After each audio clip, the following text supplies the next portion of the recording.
people. Let's get this done. Fire. Firing. Shooting, Ace. Sir, they've opened. All right, let's turn up the heat.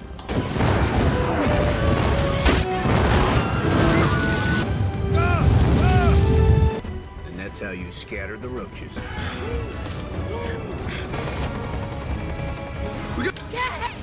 ¿Qué va a ser?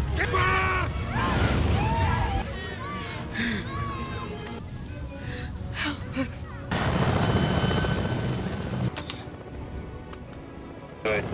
News rocked up. Freeze up. Bring it down. Cleared hot. Progress!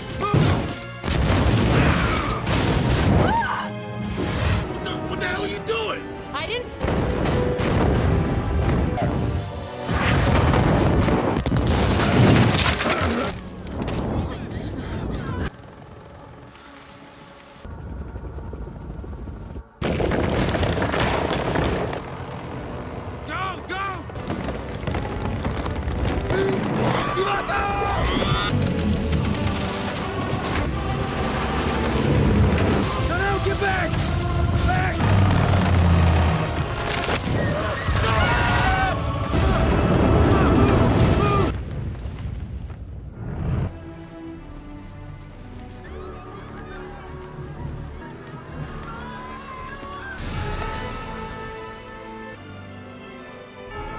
On me tonight.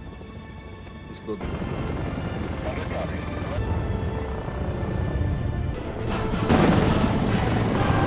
We're entering the flux vortex.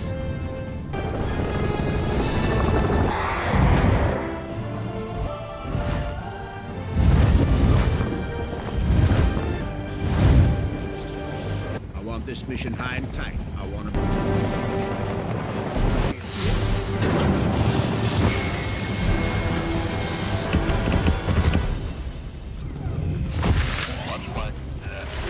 Charlie 2-1, watch your... Watch those thermal scans. Stay close on my shuttle. I'll lose some painting here. They're out there. 6, get your payload ready. Copy. Hold up. We got movement out there. 500 Firing line. No, sir, it's the flux.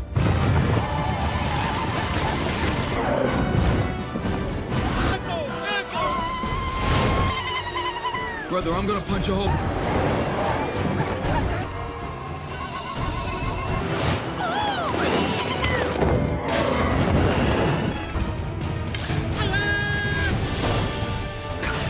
Come around. Engage all hostiles.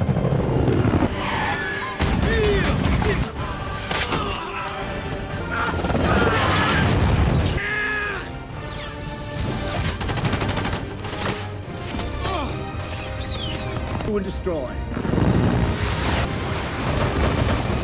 Falling back! We're getting hammered!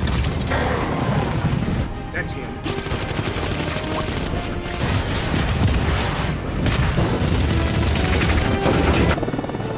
Light her up. Bitch. Keep her in your sight.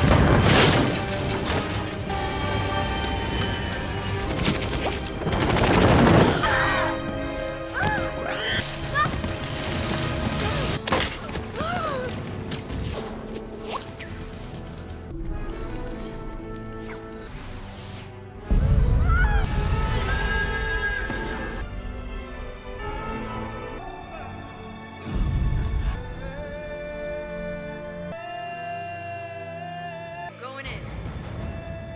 Sorry.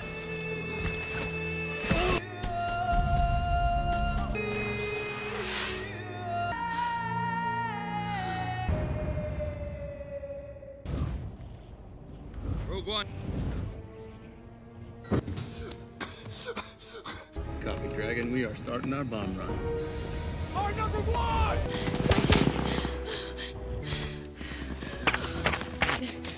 They're already close. There are many. That's an order. Hold position. Be ready. Watch your flank.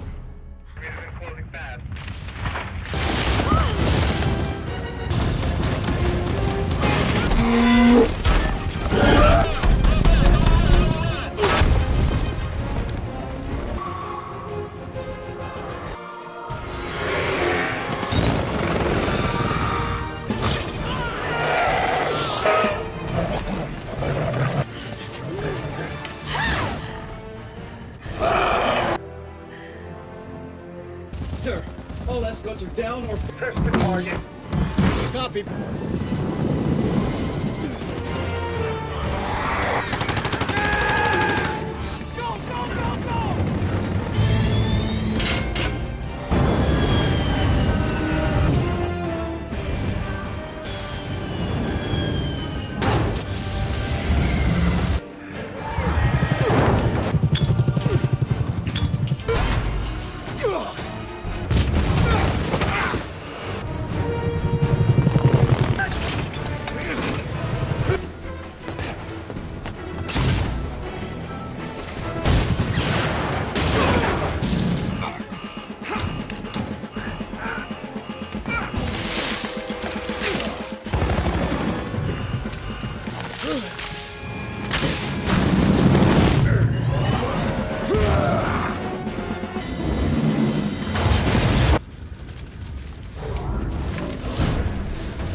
It's over while I'm breathing.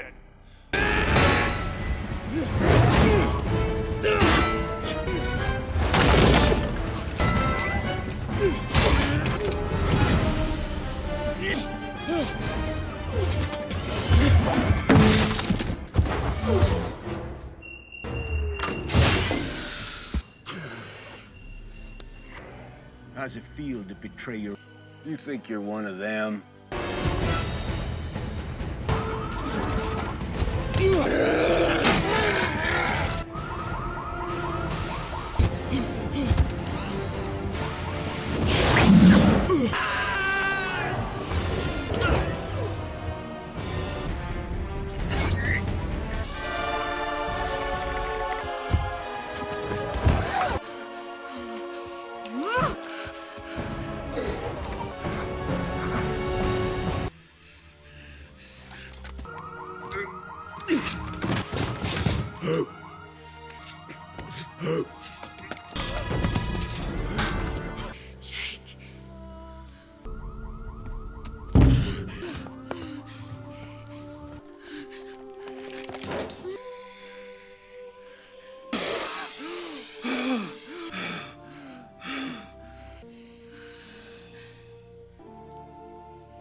What about this one?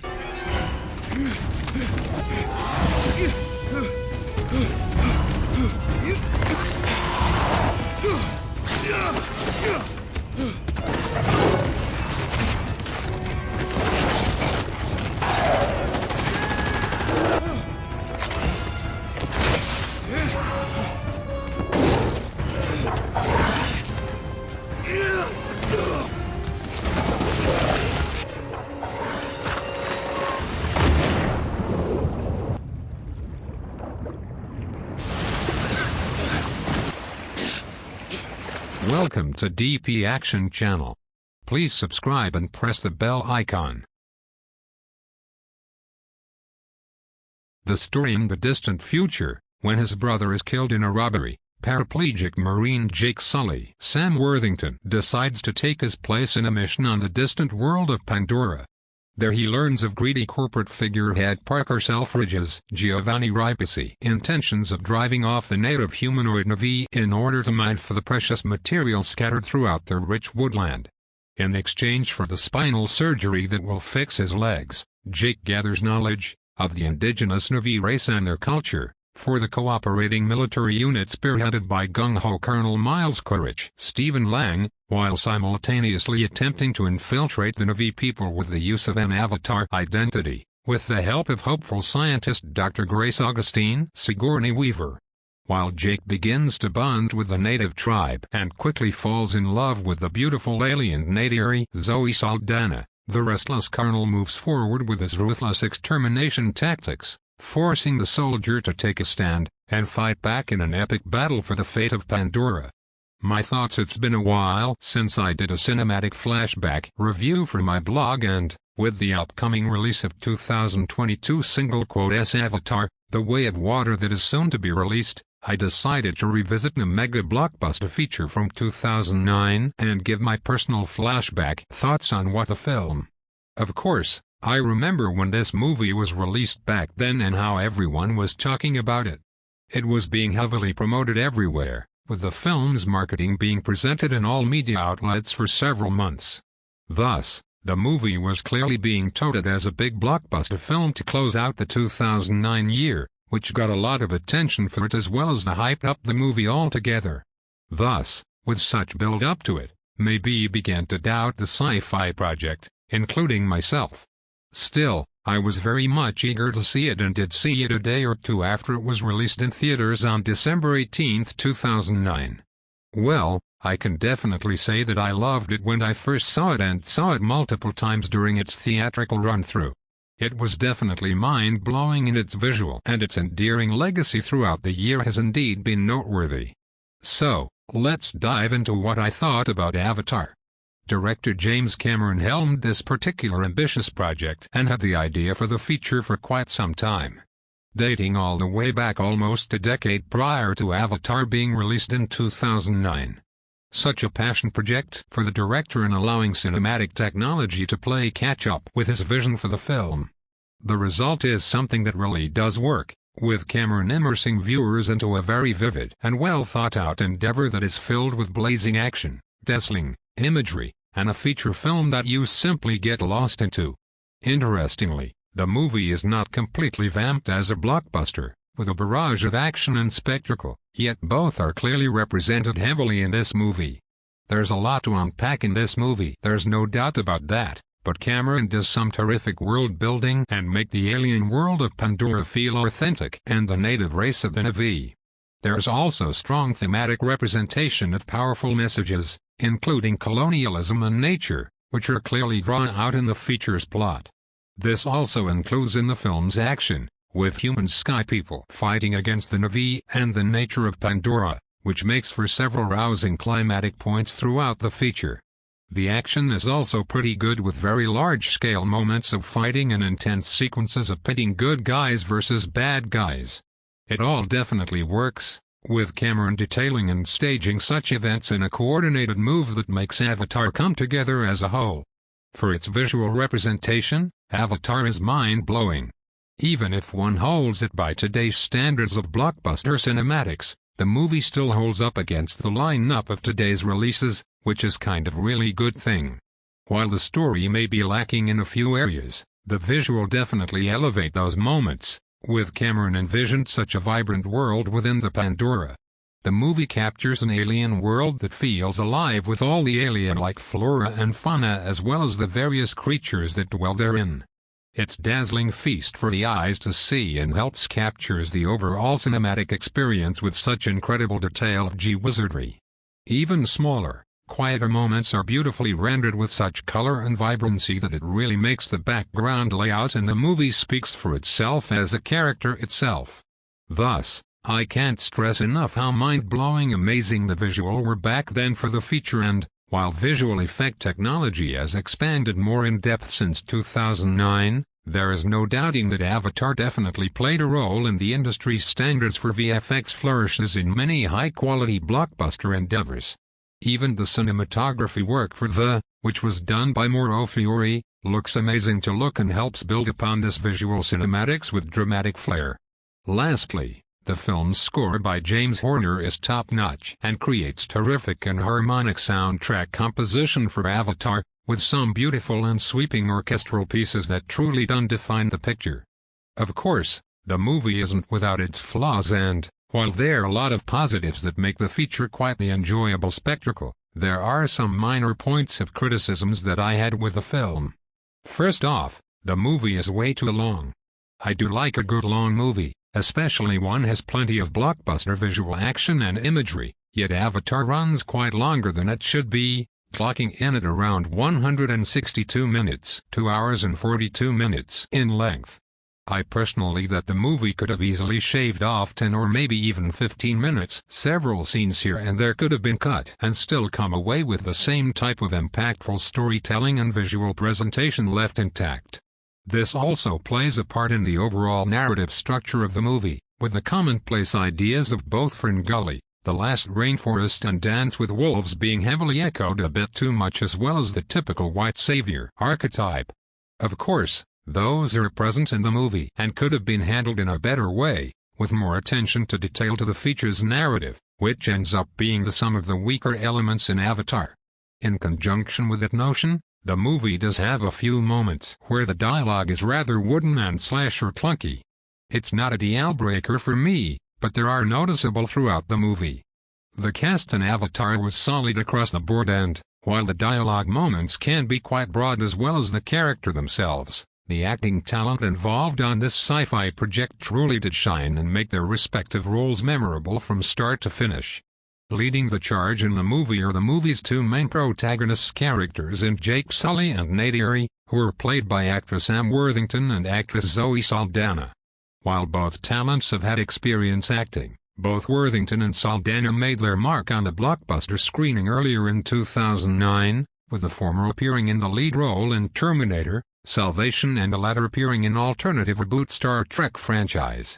So, when appearing in Avatar, audiences were somewhat familiar with these two acting talents, who were willing and capable of handling the lead roles in a blockbuster movie.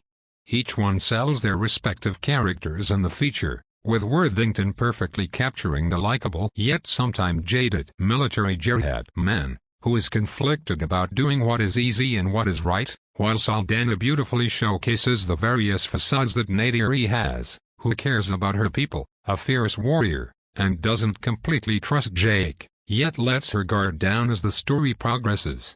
Other important characters' roles in such as Miles Quaritch and Dr. Grace Augustine, who are played by actor Stephen Lang and actress Sigourney Weaver, give great nuances into their roles in the feature. Of course, both are a little bit conventional for the sci-fi genre, with one being the hothead gung-ho military leader and the other being the seasoned yet a tad cynical scientist, but Lang and Weaver understand that and make their large-than-life characters fun, interesting, and memorable on the picture. The rest of the cast, including Michelle Rodriguez, Dilip Rao, Giovanni Ribisi, Wed Studi, and CCH Pounder, give solid performance in their respective roles as supporting characters, both human and Na'vi, in the movie. The legacy of Avatar has endured over the years, with the large emphasis being placed on visual effects and demonstrating what modern filmmaking endeavors could achieve, which paved the way for more of the so-called golden age of superhero movies throughout the entire 2010s era, as well as other large-scale tentpole motion pictures. Avatar itself has become a cultural phenomenon, with references being made to it from a wide variety of pop culture outlets, as well as becoming a sort of cult classic for some, with many praising the feature for cinematic influences. Of course, the box office results for the film speak for themselves, with the movie $2.923 billion globally, becoming the highest-grossing feature film of all date, a record that is held to this date. In addition, Avatar ushered the revitalization of the usage of 3D in movies as well as the manufacturing of 3D TVs, which now has become mostly obsolete. Since the success of Avatar, a sequel, or rather sequels, has always been a planned notion from Cameron, but, much like the time he took to get the 2009 movie up and running, those future installments were delayed for more than a decade, with many even wondering if the possible next Avatar features will ever be made, especially since the cast and crew have gone to work on other endeavors. Luckily, the idea of the sequels has endured these past years, with the potential next entries being mapped out by Cameron and his team, with 2022 finally seeing the release of Avatar: The Way of Water, the follow-up adventure to 2009's single-quote-s Avatar. In the end, Avatar stands tall and proud for its achievements in cinematic storytelling. The plot may be a little bit recycled, but the rest of the feature makes up for it in spades. From its incredible visual effects, highly detailed world-building world of vivid depictions of Pandora and of the Na'vi culture, the popcorn entertainment action, and the solid acting across the board, James Cameron's sci-fi epic is a testament to the power of movie making. To this day, the movie holds as its own and reclaims a fine example of a blockbuster viewing experience.